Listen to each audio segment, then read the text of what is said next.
அகரத்தின் அன்பு வணக்கங்கள். ஒருமுறை இந்திரன் கௌதம முனிவரின் மனைவியான அகலிகையின் அழகில் மதிமயங்கினான். அவளை எப்படியாவது அடைய வேண்டும் என்ற நோக்கில் கௌதம முனிவர் நீராட சென்றிருந்த நேரம் இந்திரன் கௌதம முனிவர் வேடத்தில் மாறி அகலிகை இருந்த குடிலுக்கு சென்றான்.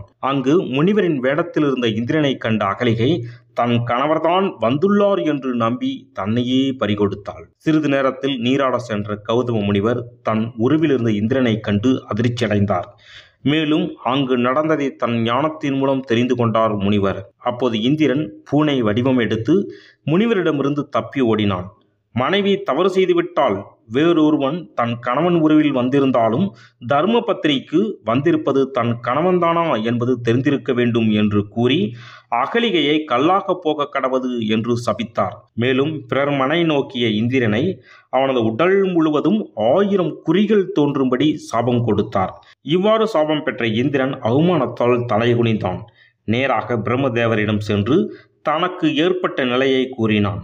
அதற்கு பிரம்மதேவர், பூலோகத்தில் வைத்தீஸ்வரன் கோவிலுக்கு அருகில் இருக்கும் பாகசாலை என்ற புரந்தரேஸ்வரரை வணங்கினால் உன் சாபம் நீங்கும் என்று சொன்னார்.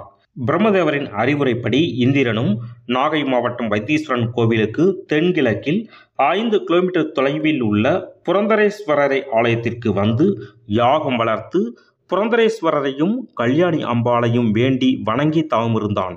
அதன் பிறகு அவனின் சாபம் நீங்கியது.